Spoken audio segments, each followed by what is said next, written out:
Dobro večer, hvala vam što ste došli. I'll switch to English because of our guest, Aaron Moulton. Welcome, Aaron. My name is Maja Ciric, and I'm a curator. And the reason for this session tonight is basically the exhibition that came to my awareness. And this is the catalog of the exhibition, The Influencing Machine. Aaron was a curator of that exhibition. But what's more important is that 17 years ago, he came to Belgrade and made the research, interviewed many people. The landscape was a little bit different than today. And I thought it was really important to have a stand towards the history that we embody here in the region, not only in Serbia, not only as a country report, but also in the region. And that's the legacy of the Soros Contemporary Art Center, or like the Soros influence in the region. The influencing machine is everything that we didn't expect from the interpretation of this kind of legacy. And I was amazed how many layers there were in this project that was completely based on what we can also call not only facts, but maybe the discourse of post-truth. But we will talk a little bit later after the presentation about multiple angles that this kind of project embodies. But before that, I would like to give a chance to Aaron to tell us more about his angle, because I find it very different, very unpredictable. And Aaron is a person who was, first of all, a journalist. He also embodied various roles within the contemporary art world. He also worked for the most prominent gallery in the art world, which is the Gagosian Gallery. He was a senior curator at the Utah Contemporary Art Museum. He was also in an editorial role with the Flash Art magazine. He's also an anthropologist, and we will witness a bit later what was the influence of anthropology in this big project. And I think that instead of taking sides, you didn't take nor the left nor the right. You use creativity and the method of anthropology in order to produce something completely different.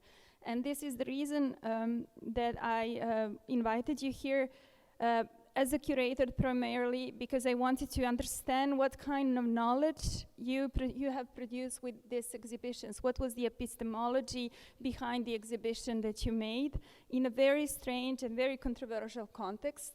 And I wanted to hear it from you, like from the subject position. So welcome to Belgrade, and challenge us. Do challenge us. Thank you so much, Maja. Thank you for having me, everyone. I want to say thank you very quickly to ULUS for hosting this event, and of course to Maja for inviting me here. And also thank you to Vladan Jeremic for being here. We're going to have a panel discussion after my talk to play some ping pong, some mental ping pong. And I wish that Miško Savakovic could be here. As Maja said, I came here 17 years ago on a research trip that I designed for myself to better understand the post-Soros world and cultural landscapes of Eastern Europe.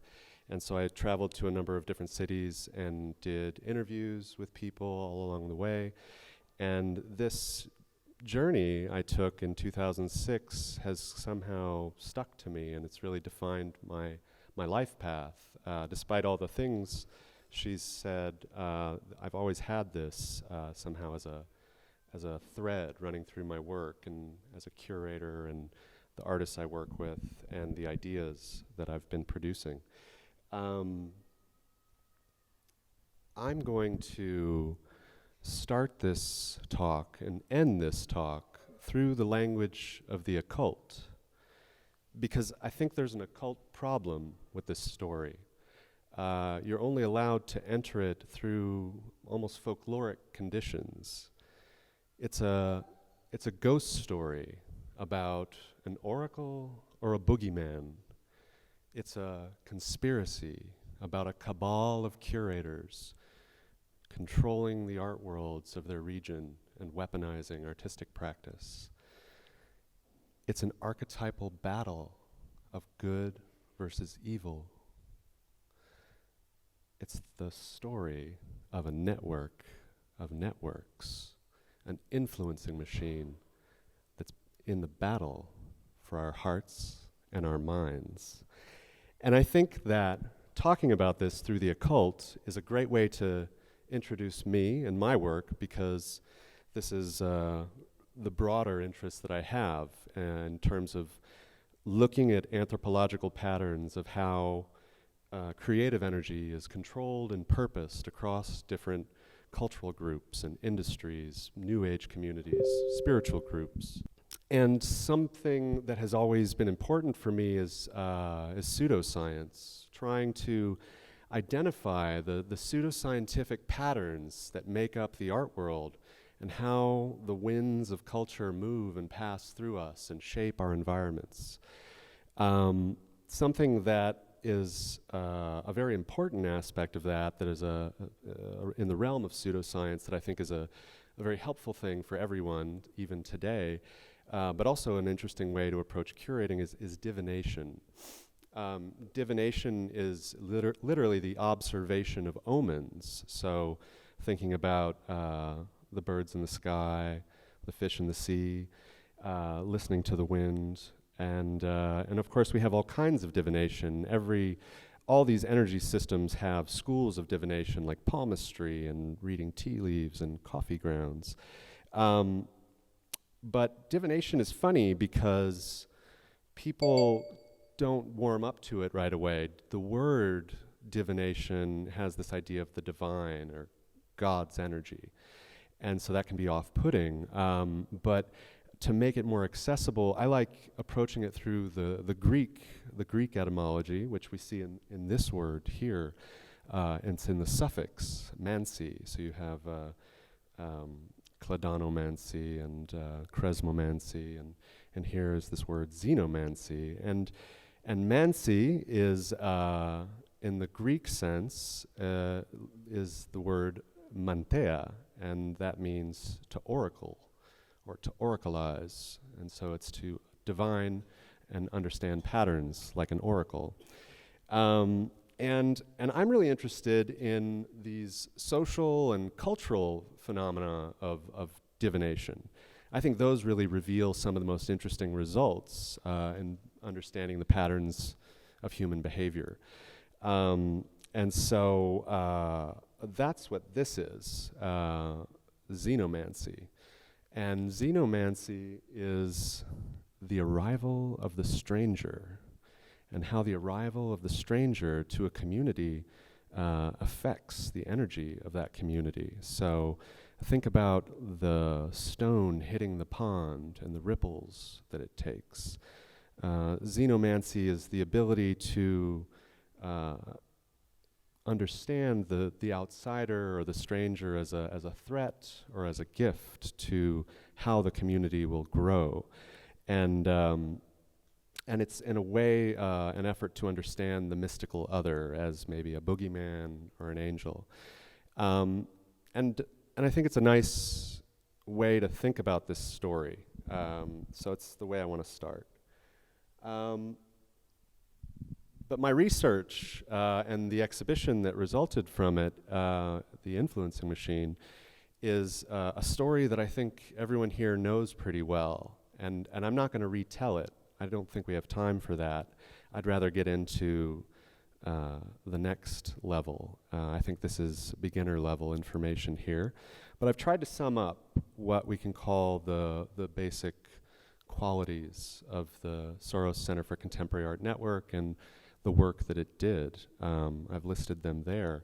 The one thing I am going to talk about is tactical and participatory anthropology, because that's the methodology that I believe that the network used, and that's the method that I used. And so tactical anthropology is a very common practice of NGOs. It's how they go into disaster situations and try to put things back into order, put society back into neat boxes and put things back on track. It's how we refer to tactical anthropology. And participatory anthropology is different. This is not the observation of a tribal group, but it is the embedding yourself within. And so not only are you looking at the patterns of a tribe, but you are also maybe at the center of that cosmology and authoring and influencing aspects of that cosmology. And that's the role that I saw the curators of the network having in their work with the incredible power and resources that they had and the ability to write history and rewrite history. And that's literally what I did to this story.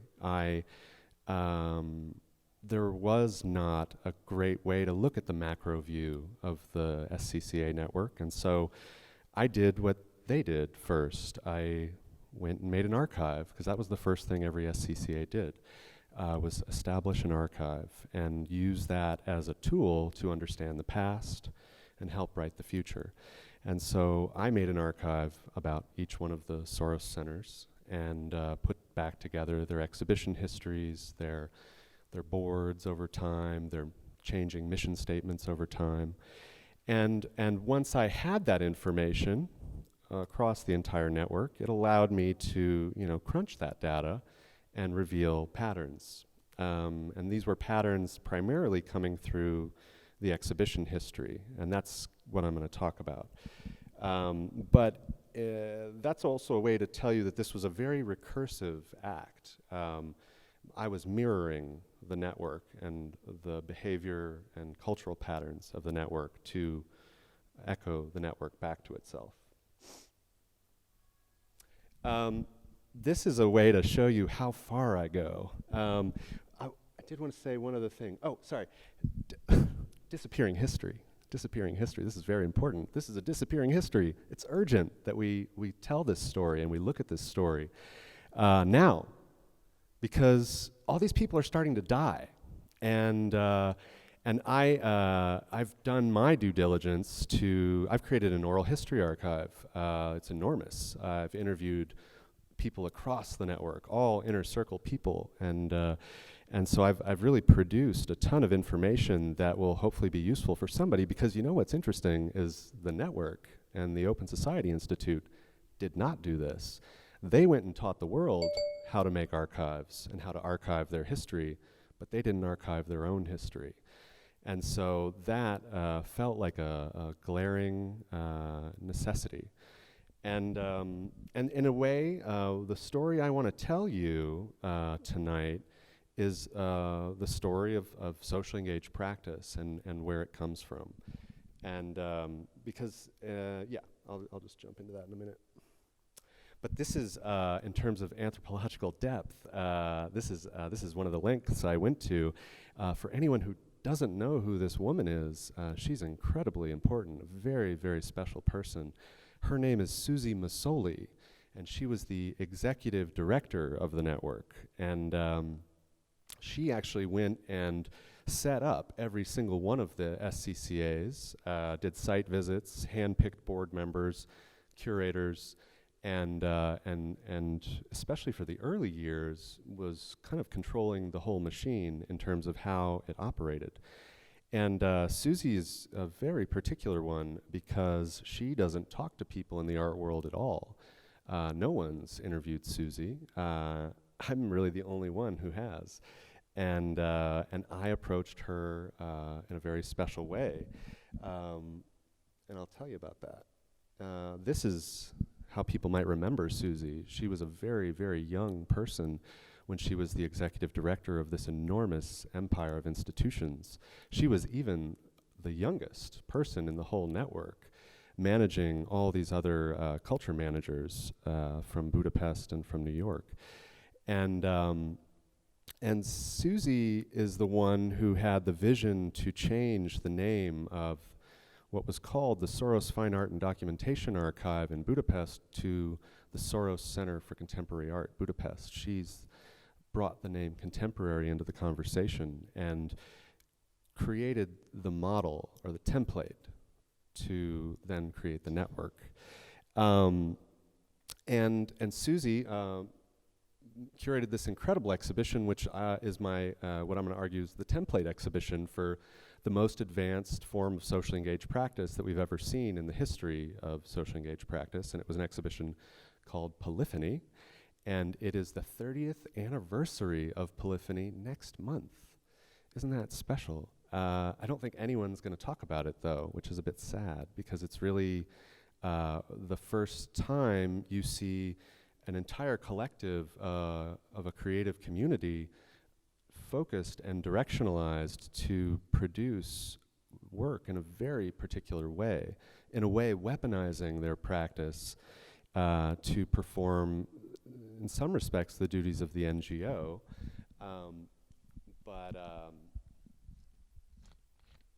Yeah, Susie is very much a legend. She's also instrumental in the creation of Manifesta, the itinerant European biennial. She was a part of the founding of it in some form, but she's not written properly into the history.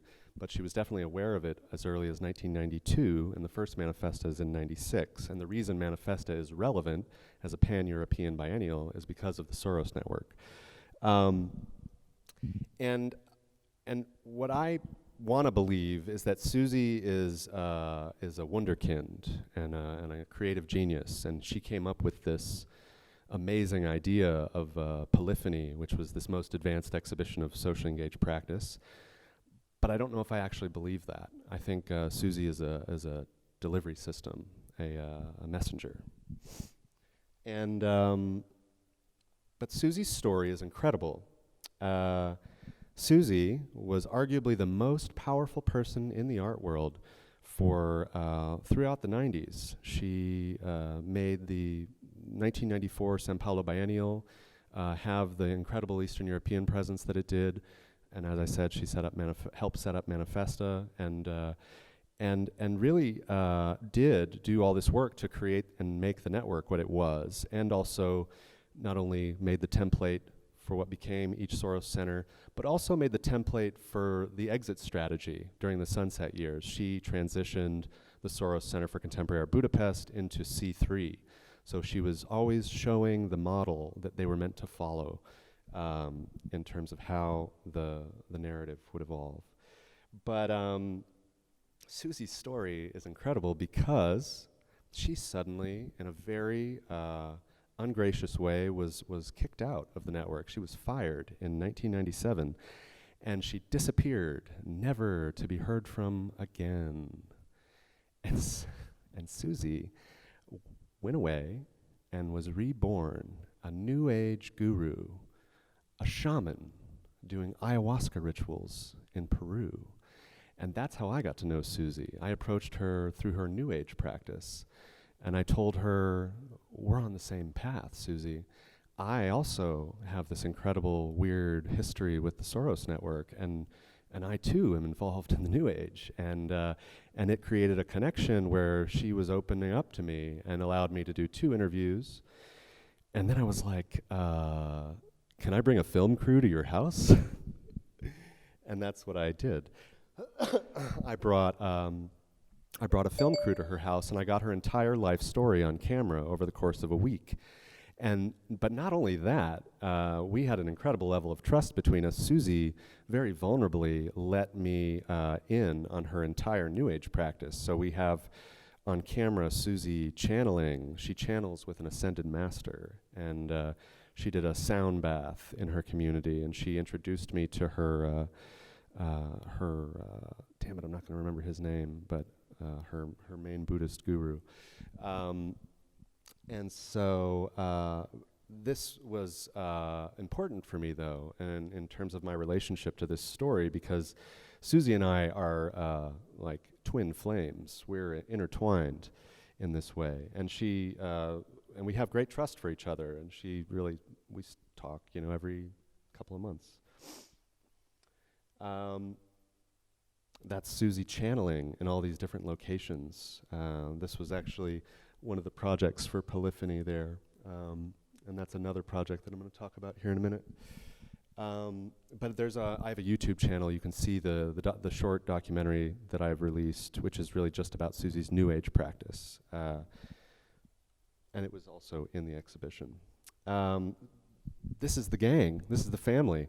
I've interviewed about half of those people, but then some of them, like I said, they're dying. And I think that's it's a really important thing that we get all of their voices, get all of them to talk about what they were a part of, because obviously perspectives on this subject have shifted in all kinds of ways from then until now.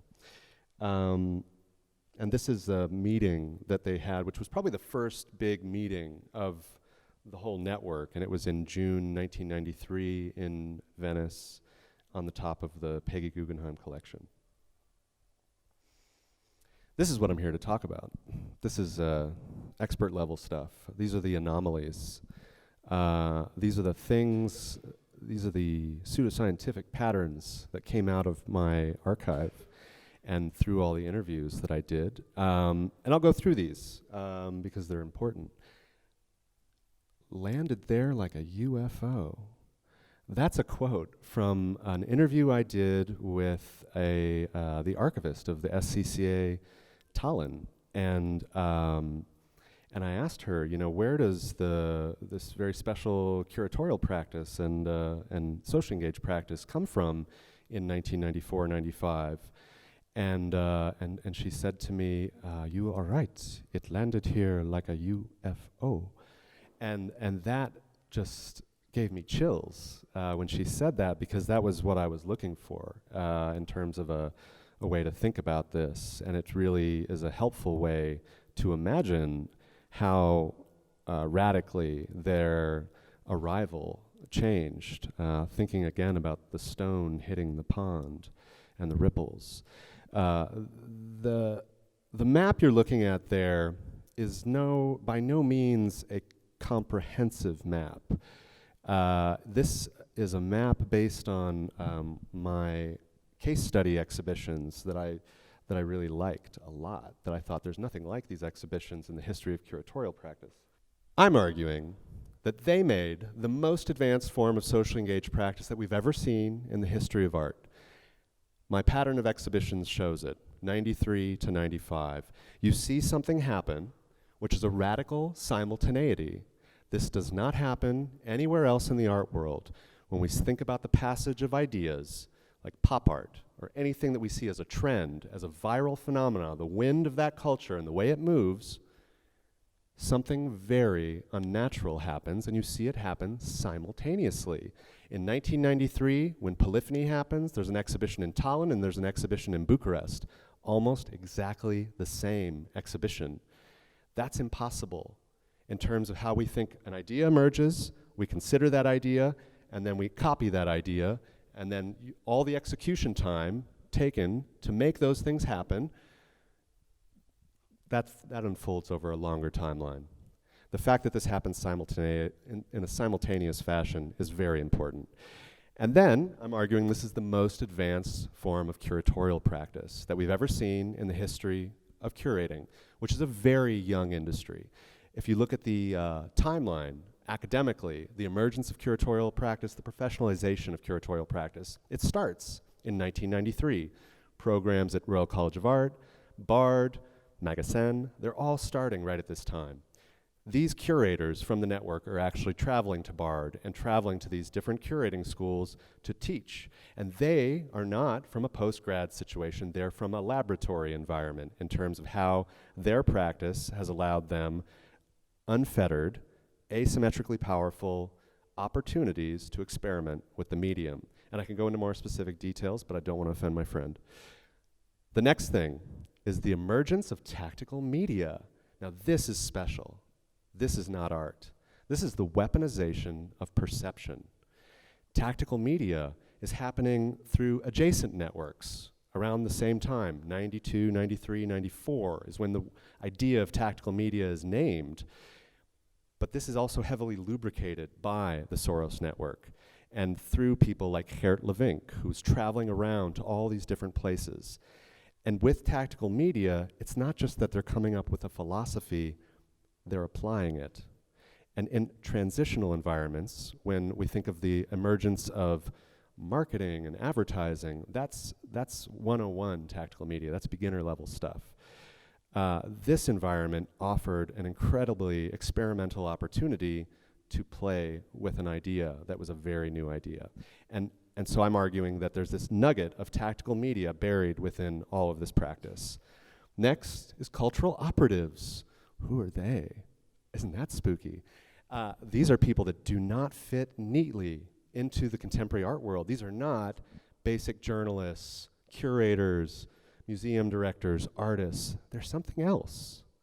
They're something different in terms of how they're doing what they're doing and how they're getting results from it and the way they're doing it. They're not typical art world people. I've censored the name. Isn't that neat? And then macro view.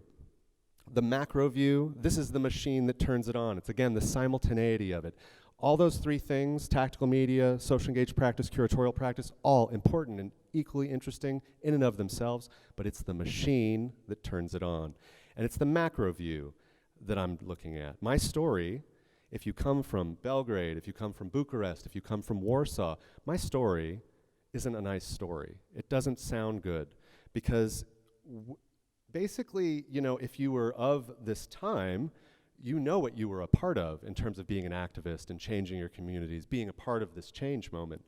And so for someone like myself, an outsider, to come in and say this was a part of a large influence pattern doesn't sound so nice. But that's because I'm not talking about Belgrade, and I'm not talking about Bucharest, and I'm not talking about Warsaw. I'm talking about an enormous NGO network that came in with radical intentions to simultaneously make changes at once. And it's when you see a map like this that becomes clear. 1 point, sorry. And then the viral way in which it becomes an emergent behavior across the art world. Well, this is coinciding with what I call the biennial movement, which starts in 1995 and goes to around 2005. It starts to taper off around 2002 because art fairs take over and become the primary delivery system for ideology. But biennials have this incredible power to globalize ideology across the art world. And so this is, I'm arguing, point zero of really radical forms of curatorial practice, socially engaged practice, etc. And then it gets gentrified across the art world. And then Frankenstein's monster comes home with right-wing socially engaged practice. Ooh, that's spooky. But that is the deal. That's what's happening. This story means a lot in places that George Soros would have considered to be resolved from open society values. Poland, Hungary, Czech Republic, Slovenia. These are places where there is a right-wing takeover happening in cultural institutions. And that's where my story gets interesting, because I positioned this exhibition inside of what is considered to be the world's first right-wing contemporary art museum in Warsaw, Poland. And what's interesting about this is that I think it is radically connected to this story. This, if we imagine the most advanced socially engaged practice originating in the early 90s in Eastern Europe, suddenly the right-wing political parties wake up to the value of cultural institutions as delivery systems of ideology, and they stop giving them a free pass. They are now taking over institutions and doing their own socially engaged practice, which from the mainstream art world point of view, you would say easily, no problem, that's propaganda. That's cheap, easy to spot propaganda. That's right-wing propaganda that they're delivering. But the problem when you say that's propaganda, well, that means this is propaganda too. It's all propaganda when we think about the value of socially engaged practice and the delivery of ideology. And then the last is the academic whitewash, the catching up narrative versus social engineering. I'm not going to go into that so much, but I believe that there's a thing that happens in the telling of this story that really tries to downplay it. And I'll say one quick thing, that the catching up narrative, while I understand it, argues that these places were behind and that they're catching them up to the advancements of what is contemporary Western style contemporary art practices. I'm arguing that what was happening in Eastern Europe in the mid-90s is way more advanced than what was happening in the West when we think about access to new media, social engaged practice, curatorial practice, asymmetrically powerful philanthropic funding, and the ways in which that created carte blanche in public space in people's face. This is the moment of, you know, them getting together. These are the directors' meetings that they would hold every quarter. And this would be, in a way, the smoking gun, where they're saying, you're going to do a show like my show, or you're going to just do, we're going to agree that this is the path forward, and we're going to make look-alike situations. The other smoking gun, I would argue, in my story is the open calls, which I've tried to archive as many as I could, because they're important. These open calls were the first things that were sent out to the artist communities that actually were what detailed what the Soros Centers wanted for their annual exhibitions. And in a way, this is the first point of inception, or point zero, when the artist is consciously changing their practice to what the network wanted. And then they would produce a proposal. The proposal would go into the board for consideration, and then that would get selected to be funded, groomed for production, and then delivered into the exhibition context by the curator. And then it's all packaged by a press release that says the artist wanted to leave the gallery. The artist wanted to use social consciousness as a medium. The artist wanted to do these things, when in fact the open call told them. And I would argue that the way in which the Soros network understood the value and potential of the open call is unprecedented as well. And we would see something similar happen in England with New Labour in 1997. And all the way up the food chain. Open calls are forms of control. They are not open calls. These are the other topics. I'm not going to go through these. That would upset my friend. I'm just kidding. These are other topics that I think we're missing, because this story is constantly enshrouded. When you speak about this whole thing critically, you are constantly put in this good versus evil narrative. And I think there's a lot of really interesting ways to think about all the broad issues that the network and the way I've presented it allows us to see art as a coordinated movement in relationship to the CIA's interest in abstract expressionism, all through that list.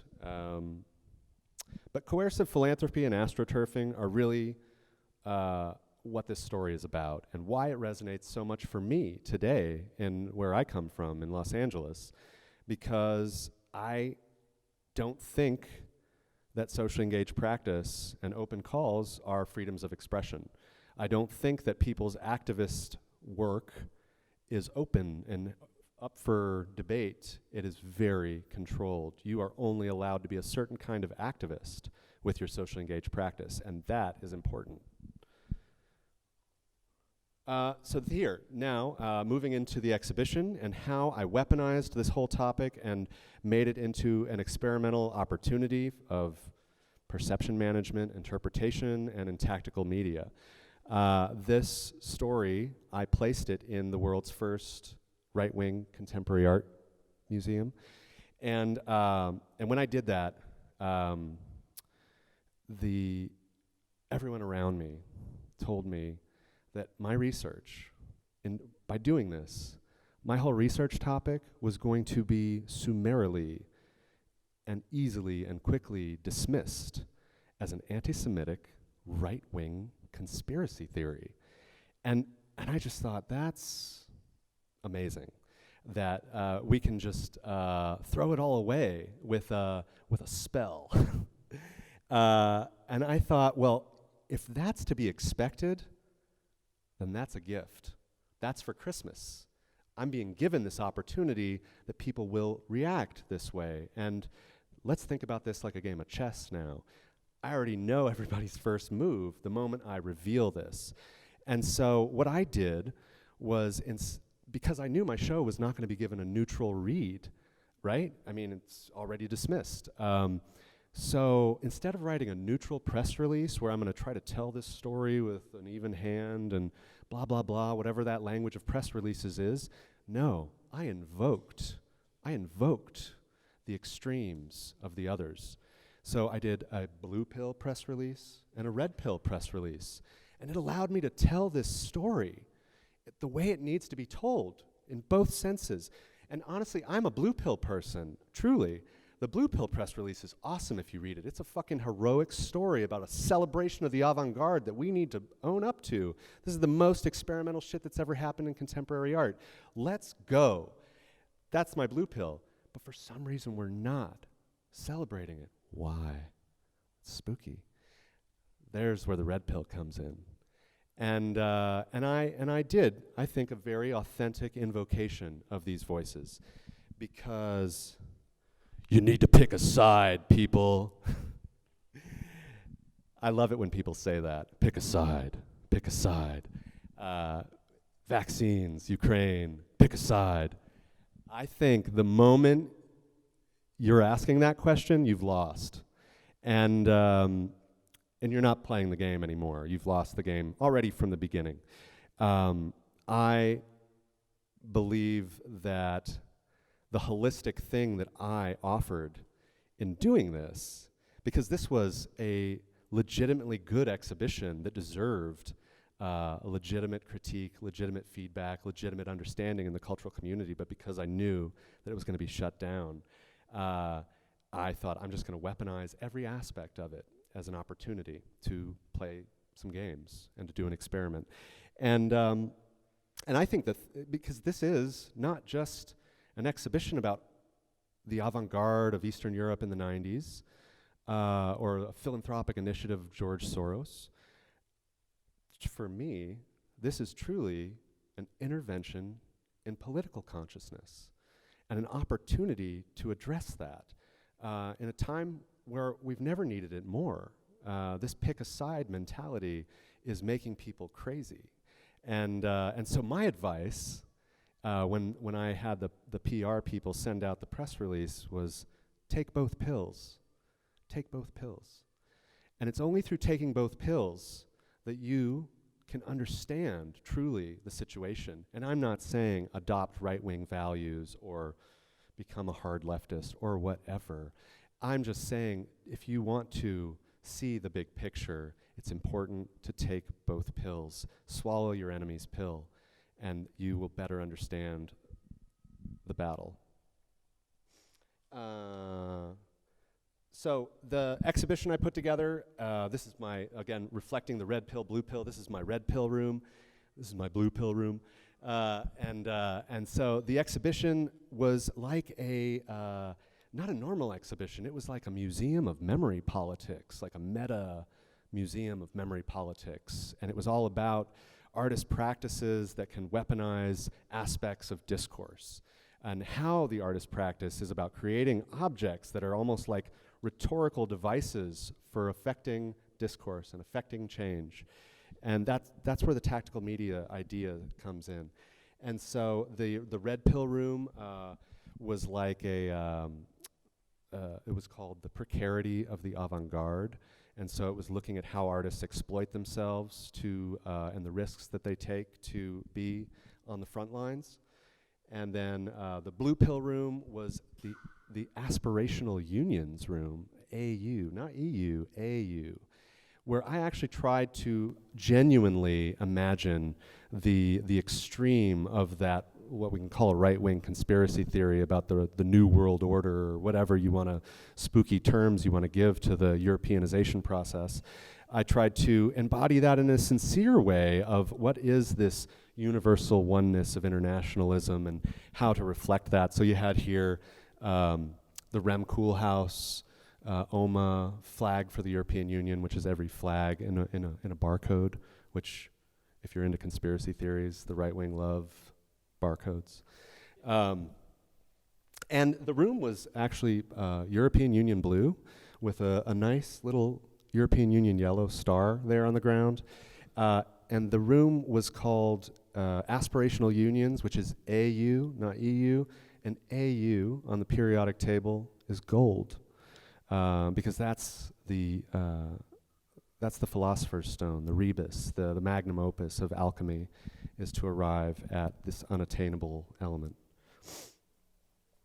This is the gallery called Neoliberation, and it's about entropy and acceleration. This here is the conversion therapy or monument therapy gallery. This here, I feel like I'm taking up a lot of time, but this is a really great list to rethink socially engaged practice and rethink where it comes from and what it's trying to do. And this list, it's not meant to be mean. I think this is a great list. I think this is a checklist because I do this stuff and we all do this stuff. This is what good curating, good responsible moral compass curating should do, is hit all those boxes. And then once you've done that, and if you do it consciously, you're going to come to new boxes. But we're pretending that there's this moral compass activity that's guiding our curatorial practices to do these right things, to weaponize practices in these particular ways for whatever.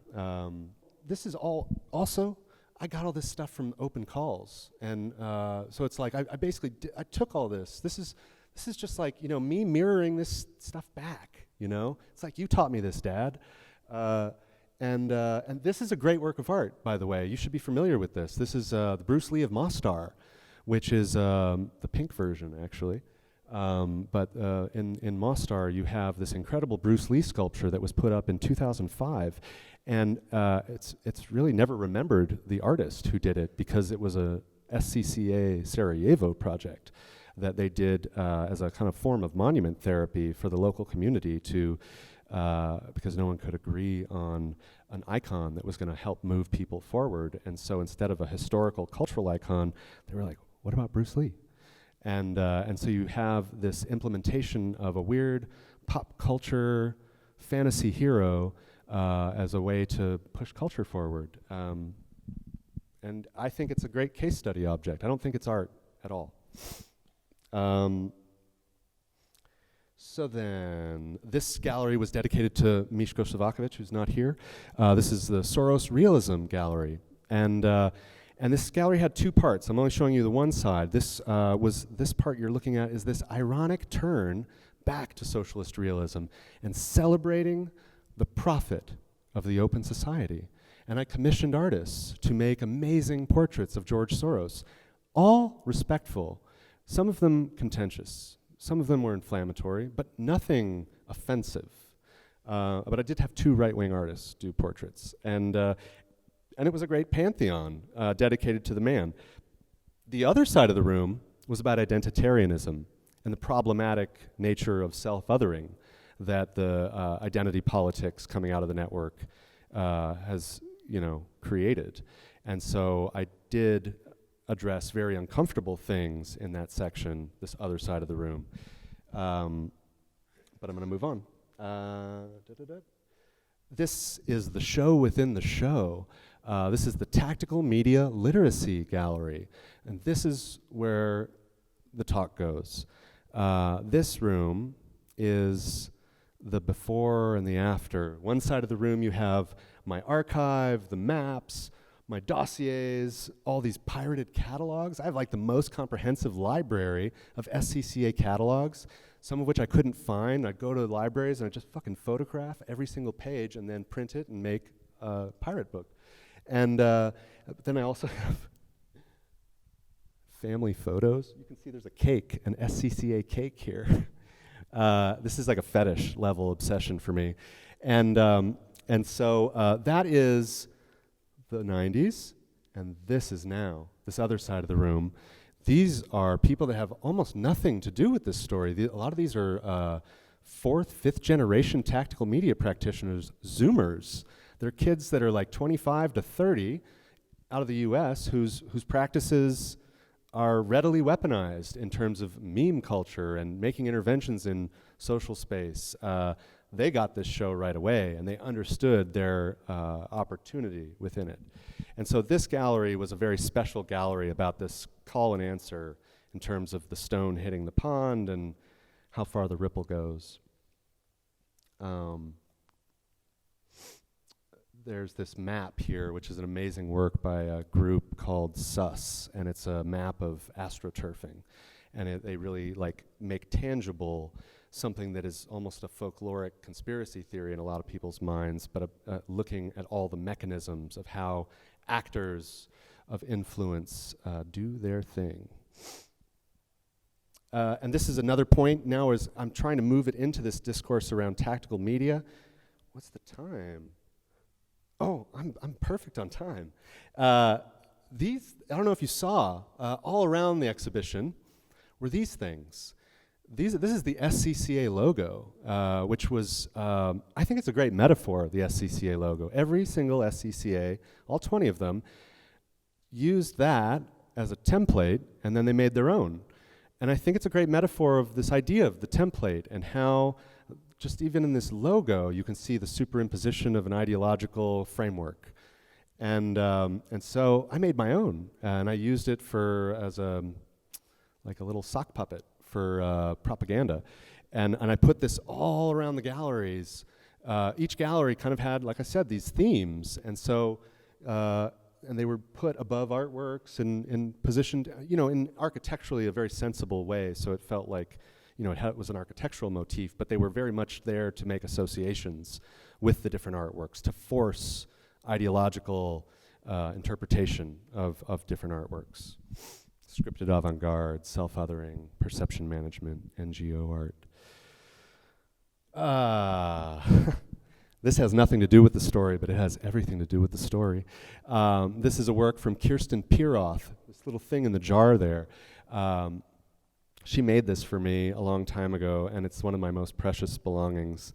And it's the book, The Practice of Everyday Life by Michel de Certeau, and it's been boiled into an essence. And so I'm treating it like an artifact, because this book, if you've never read it, it's the most incredible book. It was translated into English in the late 80s, and it was fundamentally important for people like Geert Levink and all the people coming up with tactical media. And it lays out this almost like contemporary anthropology of man and his patterns, and how by revealing those patterns, it helps us, the consumer, who's a mere pawn in the pattern, it helps empower us by seeing the pattern and seeing the rules of the game. We can actively use those rules of the game, and it gives us more power within the game. And so I like the idea of, this is what they drank, but it's just a fun sculpture. That's Susie Massoli's discs on sound healing, if anyone's interested. And here we go. This is what I learned. Tactical media literacy. I'm not going to go through all of this. It's a feeling, and you'll get it right away. It's rooted in mirroring, in templates. The Macarena. Think about the Macarena and the value it has. Transmit that dance to you like a virus. You do it back to me. And we can pass cultural rituals to each other in a very sacred way. And but I will do these categories. Learning system. So this is artificial intelligence, how, mimetic, recursive, algorithmic patterns of mirroring are made. And that goes into instinct, survival. It's there joined by bricolage. This is the principle that comes out of Michel de Certeau's book, Bricolage, and how we make do, how we will make a strategy for survival in the face of adversity, and it's just this natural human learning process for adapting is really rooted in this term bricolage. And so learning system goes to instinct, survival, the basic ways in which we participate in creating tactical media exercises for ourselves, play, camouflage, pareidolia, that's like spotting shapes in the cloud. It's just, it's a very gonzo anthropology language I've set up here. But the red goes to the white, placebo on the little border. Placebo's important. Placebo is this incredible way in which, of course, we can trick our minds into virtually anything. And so I've put it on the line with the white because that's where intentions start to come in. It goes from being natural, adaptational play to more intention-based tactical forms of tactical media. And I've put in here, this is light intentions, so it's a lot related to spiritual stuff, karaoke is very spiritual. It's very spiritual. It's channeling, but this again, it's about a mirroring to emancipate yourself within the situation, and then black propaganda. Why is that on the line? It's black. Well, black propaganda, in its very nature, you don't know where it comes from. It's the most nefarious form of propaganda. We don't know who did it, who wins from it. Just people lose. It creates confusion. It's an act of chaos, and that's where I want to take this, because not only did I specialize in all these ideas of socially engaged practice through the history of the network, but I believe that art is a misnaming in all of this. I believe by calling it art, it's actually a way to consciously misunderstand it, to create a weird semantic shift in your mind to make it all sound safe and good and part of creativity and democracy, and that really takes the intentionality and puts it into an abstract place. I don't think this was art. I think, and I really try to do my best to stop calling it art, and because art is how we let it in the front door. It's a Trojan horse when you call it art. You're allowing it to come in. And so what I did in making not just an exhibition about a philosophy, but it's about an applied action and applying this philosophy of tactical media in a particular way. I went to great lengths to understand all the darkest ways in which humans fuck with each other through black propaganda, active measures, false flags, hacking, culture jamming, dilemma actions. Well, that's a term that's made up by, what's his name, Sergeant Popovich. That is literally a way in which we use art to collapse regimes, but it's just a performance, man. It's just a performance, just art. There's a game that's happening here. It's a great game if you acknowledge it. And what I tried to do was make it into a game. And so this was the presentation. This is a part of the presentation that I gave to the right-wing people when I came to give my first encounter lecture. I actually tried to scare them. I made it hardcore. But this was the perception management section of it. I have here actually, this is my secret dossier that I brought to them as well. I made them, it explains the project. It has budget stuff and blah, blah, blah. But it has top secret information about perception management and how I was going to go to these lengths to do overt and covert techniques. But I'm going to call it art. And it's going to make it safe. It's going to make it okay. As long as I call it art. It's cool, right? Could be illegal outside of the art context, but as long as I call it art, it's safely packaged.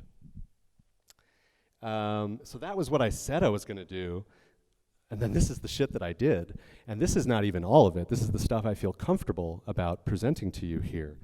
And I'm not going to go through all of this stuff, but it's all amazing stuff, really fun stuff to help force the hand within this story. Remember, pick a side. You've already forced your hand. And now I'm just going to force it even more. I'm going to throw things out there to push it even further into different places. Secret conspiracy I'll tell you about. This was a secret conspiracy. A secret conspiracy. I worked in secret for 16 months. I didn't tell anybody what I was doing. And it was intense. I lived in like the most intense state of paranoia because I was collaborating with the right wing, and I am not a right wing person. This whole thing, I knew that if the open society or media in these different places heard about that I was going to do this with the right wing castle,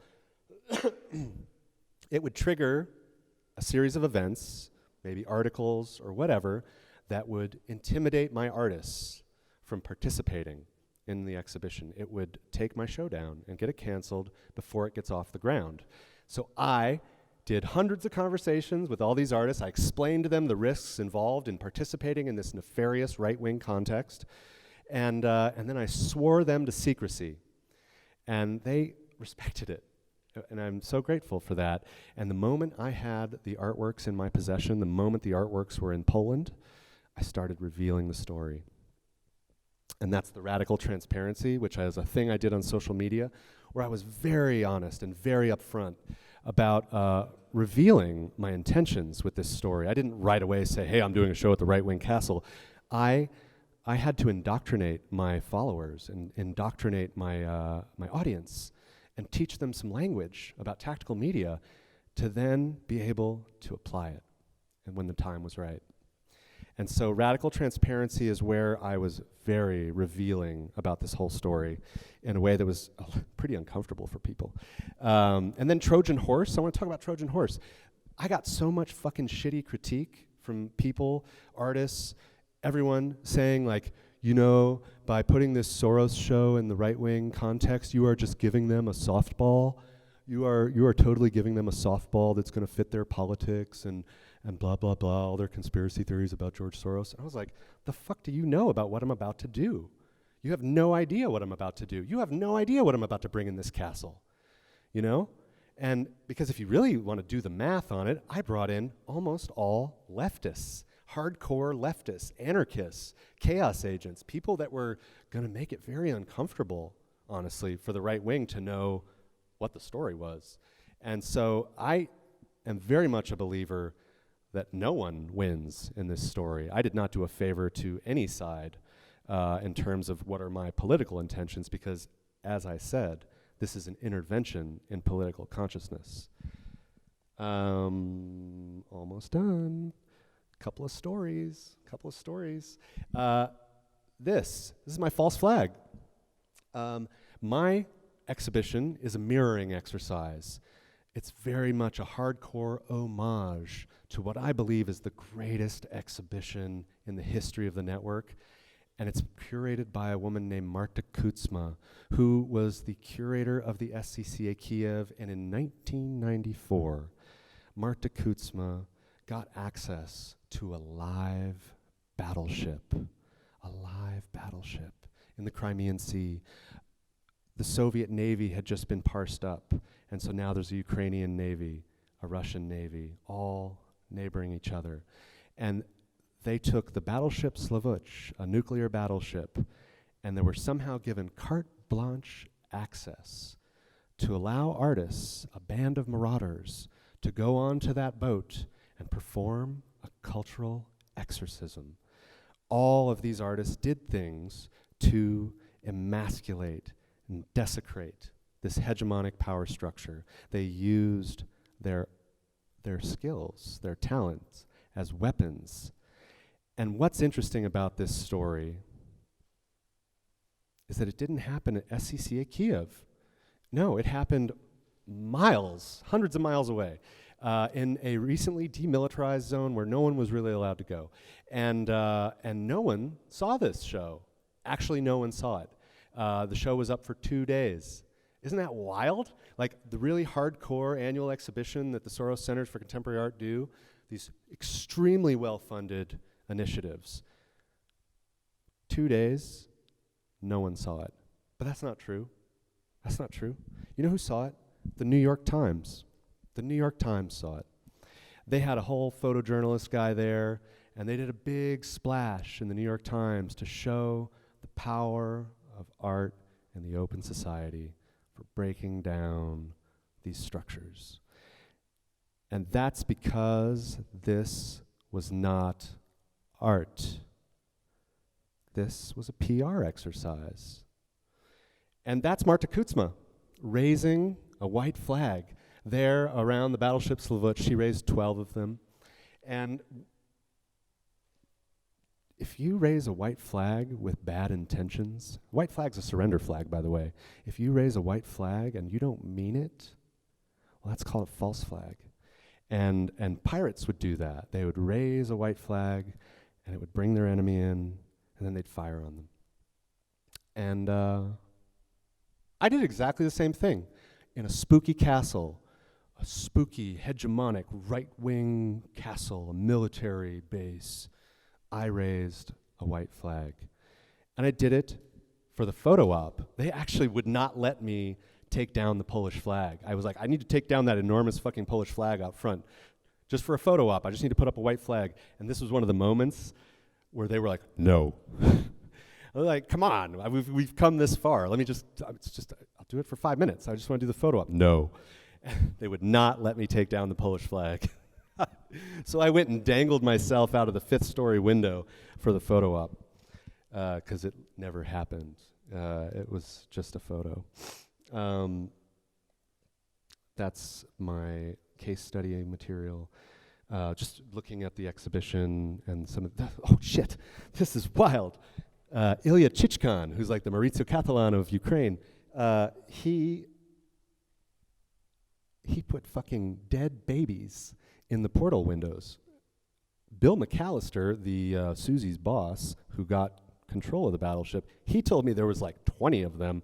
I don't know. I've seen pictures of only like 3. There were dead mutant babies installed in these port windows. And they did rituals. I had actually what I believe to be the only great artwork from the whole history. And we're talking hundreds of there were hundreds of exhibitions. And then however many, multiply that times 30 of artworks. And I don't believe anybody remembers any of them.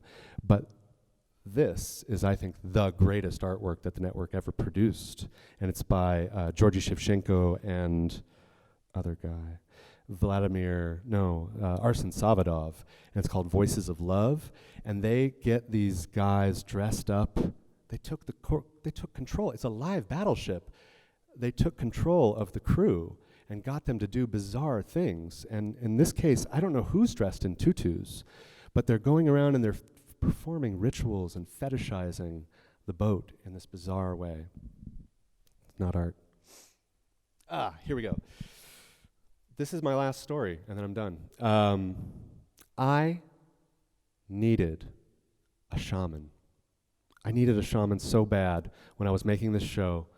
I was like, there are so many fucking bad energies pumping through this whole thing between talking about George Soros, period, talking about it in a right-wing context, talking about all these artworks that are all about decolonization. It's pumping with energy. All of these artworks, so everything about this was pumping with energy, and I needed a shaman. It was like a coping thing in my head where I was like, if I have a shaman, it's going to defer all the energy. They become the evil eye. They take that shit on. It's their thing. And so I called up the most powerful witches in the world, who are good friends of mine. And I called up Mihaela Menka and her 2 daughters, Cassandra and Anda Mihaela. And they are Roma witches who live in Bucharest. And I said to Mihaela, Mihaela, I need your help. I'm going to do a cultural exorcism of neoliberalism in a very spooky place, and I need your help. and I communicate through her son, Antonio, because Mihaela doesn't speak English, and Antonio's like, yeah, my mom says, we'll do anything for you, man. And yeah, of course, we'll do it. When do we need to be there? And I was like, it's June 24th. You have to come. It's the opening. I need you there. He's like, yeah, June 24th, no problem. Oh, what's that, Mom? Oh shit, man, it's the solstice. It's Sansen. It's the Sansen ritual, man. It's like our most important date in the calendar for our culture. And we do this whole thing, and everybody comes out for it. We can't do. What's that, Mom? Oh, okay. Mom says we'll do it because it's you, Aaron. And I fucking broke down in tears that they said yes to this, and they were going to compromise their important ritual to be in Poland, hundreds of miles away, to be there to perform this ritual for the Polish audience inside the castle. And also, it was very important to have Roma representation in my show. It was not just them. It was also Daniel Baker, who represented, it was at the first Roma pavilion that the Open Society did back in 2007. And Roma representation is of fundamental importance in open society interests. And so for me, having like the good blue pill, I had important interests in having good Roma representation. And so then this is weird. The right-wing people, there's something changed. Their energy and the whole vibe in my relationship with them was weird from the get-go, right? They thought that I'm this weird liberal guy who it's real, but they thought that this was my coming out party, that I'm gonna be like, I'm actually right-wing, right? They thought that this opening, all of this shit, I was gonna go on the line to fucking come out of the closet as a right-wing person. And of course, that was fucking not true. And but they were talking about it actively. And the assistant curator I was working with was like, you know, they all think you're coming out, right? And I was like, what? And then something happened 2 days before the opening. Everyone was cool with me leading up to things. Everyone was awesome, high fives, we're great, this is crazy, whatever the fuck you're doing, this is great. All of a sudden I'm seeing these right-wing people, because it's a divided staff, mind you. It's not just like it's the whole right-wing castle. The top 15% is right-wing, the rest are like, you know, liberal holdovers from the previous administration. And so I've got to do this like team building shit to like get these people to work together. And so suddenly all the right-wing people, when I see them, are like white in the face when they're like uncomfortable around me. and they're doing shit. The guy that was my person I answered to, he did like everything to make it to where the witches couldn't come. He fucked around to dangle it and made it almost impossible. And I was like, I am a runaway train and you are not stopping this. And I fucking paid $3,000 of my own dollars to make sure these guys had a hotel because the castle was like blocking shit. I was like, they are coming. This is destiny. And so then it's like 2 days before, everyone, you know, like the witches come, and the right-wing people are all nervous around me. And then Sarah tells me, my assistant tells me, I had a weird conversation with Marcel, my guy above me, the right-wing guy. You know, they think that you're coming out, and then suddenly today he's like, I think he's just here to make some noise. And I was like, fuck yeah, I am. That's exactly right. I'm not coming out as right-wing. This is a fucking action. We're doing this. And so suddenly he realized that they had taken my bait, and I had total control. I had the keys to the car, and I was driving this thing. But then the vibe with Marcel was intense. And so I went to Marcel in the interest of human resources and good vibes. I went to Marcel, and I was like, let's go have a cigarette. Is everything cool, man? I need to know. Are we good? Is it the witches? Are we good? Is everything cool? And it's the witches, isn't it? And he turns to me without missing a beat, and he's like, don't put any inverted crosses in the gallery. No upside down crosses. And I was like, no worries, bro. Little did he know that Antonio had come to me earlier that day and said, hey, Aaron, my mom wants to put something on the floor. I was like, what is it, Antonio? He's like, it's a pentagram. And I was like, okay, we're doing this. But we're not telling anybody about it. We're going to do it at midnight, right before the opening. And so that's what we did. We put down this pentagram on the floor. And then the next day, Marcel came in, and I took Marcel, and I was like, Marcel, I want you to look at this. I want you to look at this. And I'm going to tell you a secret right now. I'm going to tell you a secret, Marcel. Do not give that thing any power. Do not give that thing any power. If you give that thing power and if you cancel it, you are going to make it way bigger as a symbol for you, for your community, for your Catholic, whoever's. And whatever you do, don't give that thing any power.